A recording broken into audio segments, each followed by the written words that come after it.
Hello viewers, welcome back to the channel. In this video I'll show you how to fix SPlayer download failed problem easily. You can see this is the problem, how to fix it. Okay, let's get started. First, check your internet or Wi-Fi connection. My Wi-Fi already connected. Okay, done. And next, go to your phone settings and scroll down. Now tap on the apps option. Tap on search bar, search for SPlayer. Tap on SPlayer app and scroll down. Tap on storage, clear cache and clear data, delete.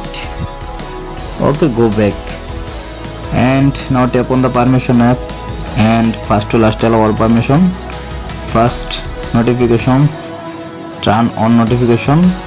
Okay, back and photos and videos, always allow all.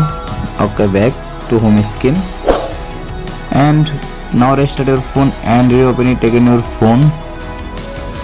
Okay, go back and go to Google Play Store or App Store. Tap on search bar, search for SPlayer.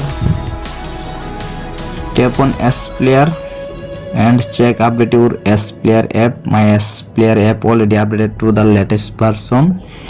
Okay, and now open your SPlayer app and I hope your problem has been solved successful. Please subscribe my YouTube channel.